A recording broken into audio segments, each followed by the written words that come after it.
Okay, so the title is admittedly a bit clickbait. Sentinels are certainly a strong character archetype in the right hands, and you shouldn't just not pick them outright. However, Sentinels are also the single biggest newbie trap, and I often see people not understand how to truly play them due to a poor understanding of the game's basics. This is especially bad because there are so many people who congregate onto Sentinels, and they just don't know how to play them! Think of it like art. An artist cannot draw a masterpiece without first being good at the fundamentals such as perspective. Similarly with Forsaken, you aren't able to use a Sentinel's ability to its greatest advantage if you do not first understand the basics.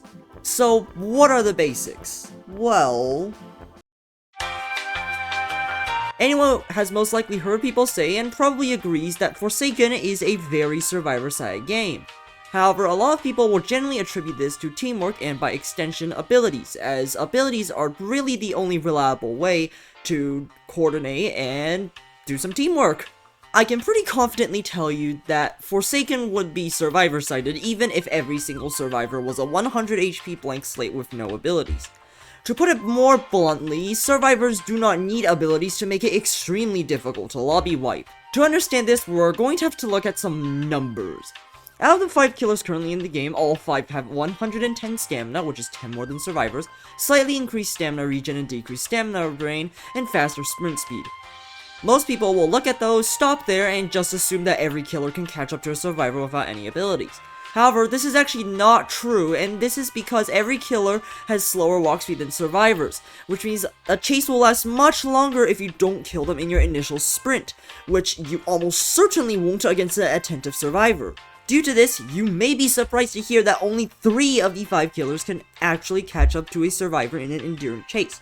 1x1x1x1 and Noli physically cannot catch up if they don't use their abilities. Even then, the 3 killers who are able to catch up still take impractically long. This isn't a game where one tap kills a survivor, for the most part at least, and every single hit on a survivor gives them a brief speed boost that is enough to give the survivor a bit of distance between them and the killer. So even the fastest killer in the game, Jason, cannot kill a pre-running survivor reasonably fast enough without using his abilities. Okay, now what have we factored in killer abilities? After all, killer abilities are where the killer's fun is at, and also where a lot of the power of killers lie. So let's use one of the strongest killers in the game, John Doe, as an example. His abilities are designed around area denial and forcing dead zones. In a game where movement and pathing is so important to success, it cannot be understated how even just forcing the survivor to come a little bit more towards your general direction is absolutely insane. On top of all of this, he's the second best killer in an extended chase. No, it is not Cool Kid. Do not say Cool Kid, because you are wrong. However, there is a cost that comes with the incredible power locked behind his abilities. Doe's abilities are slow and generally more situational in chase, and it generally takes a sharp eye and quick thinking to see the opportunities to use these abilities. Corrupt Energy has a long windup, and it also takes a while for all the spikes to appear. The biggest problem with this move is that you need to have a general prediction of how the survivor is going to path, and the survivor not moving as anticipated can waste your trap and cost you precious time in a game where every second is important. Digital Footprint is probably Doe's most situational in chase ability. Outside of chase, it can be used to preemptively deny certain loops and make it more tolerable. However, in chase, it also has a very long windup, but unlike Corrupt Energy, has no real range, making the only practical use case in chase is setting up a death box if you land a good trap. Not only will you just not consistently find such a golden opportunity, but a survivor anticipating it can potentially just run out of it, which also wastes you precious time. 404 error is an ESP. It can also mitigate stuns, but that part is irrelevant in our current context where we assume survivors have no abilities. There's really not much to say about this ability. Overall, even a strong killer like John Doe with extremely high power abilities will struggle if a survivor is moving correctly. Don't get me wrong, John Doe is incredibly strong, an absolute powerhouse of a killer, and your movement and pathing is more restrictive if John Doe has any clue of what they're doing. Going towards the edge of the map is basically asking to be dead zone, and some looping spots that are otherwise good are way more dangerous to go in against a John Doe. However, most maps have fairly wide and open areas to run and loop around, where John Doe will struggle to get large immediate reward out of his traps, and again, he can sometimes have his trap pressure weaken or even outright waste his trapped attempts if survivors don't act as anticipated.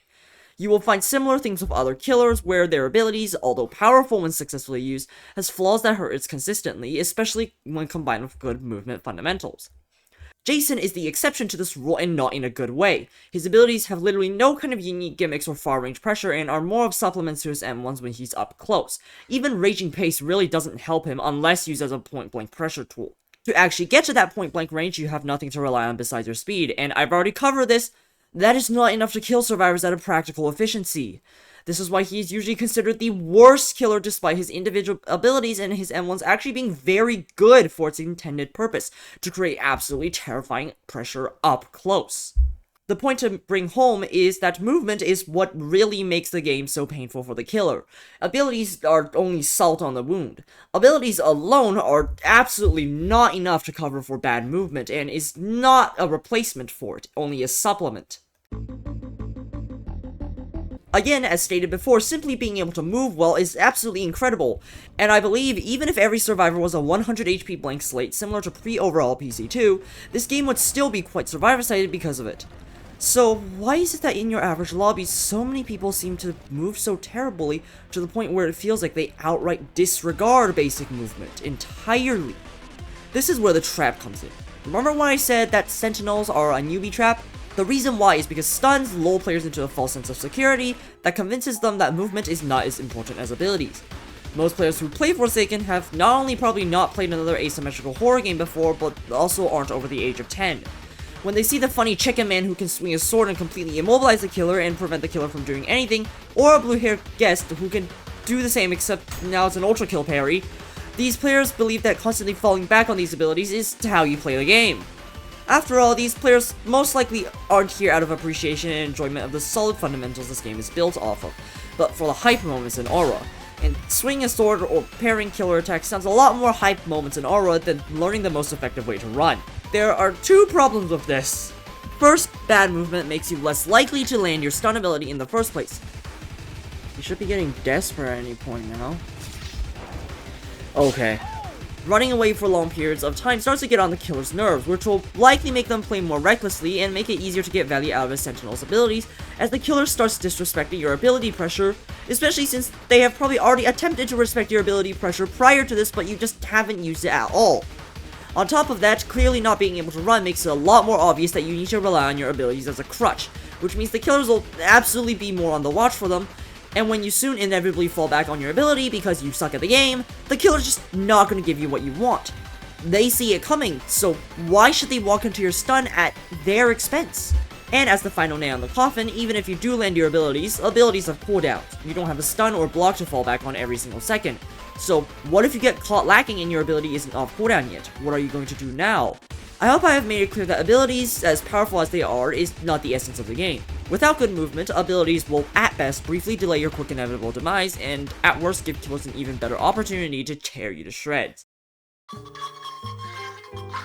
Now that I covered how important movement is, how abilities should be used to supplement a chase to extend a survivor's lifetime, and how the design of Sentinels more often than not deceive new players into underestimating the importance of movement, you should have a better understanding of how the game should really be played, which should also give you a better idea on the value of an ability.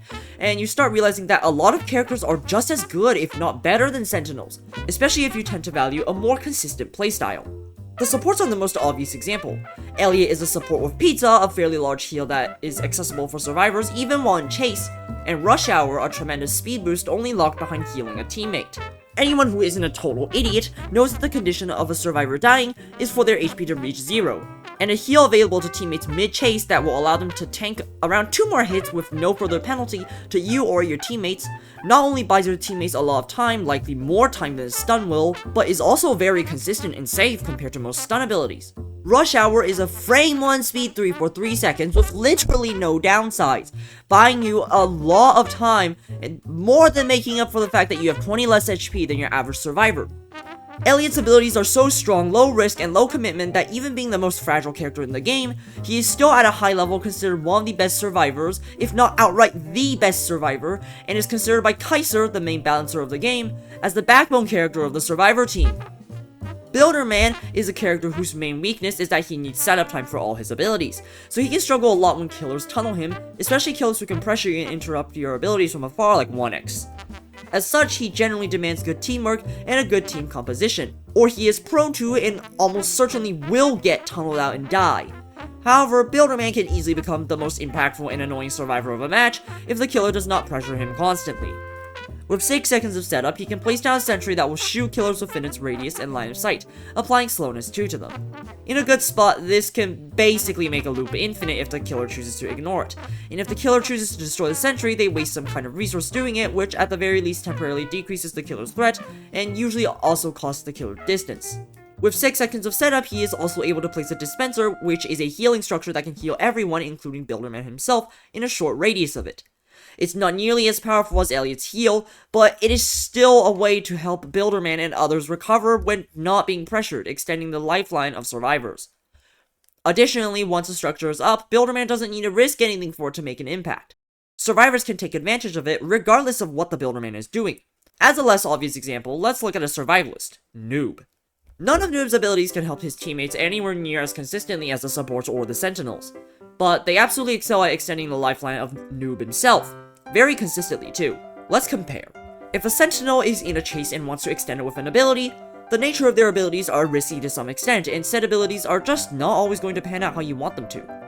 Meanwhile, Noob can use cool abilities and give themselves speed 1 for 10 seconds, which makes them faster than every killer in the game for this duration, all while only at the cost of briefly having your sprint disabled.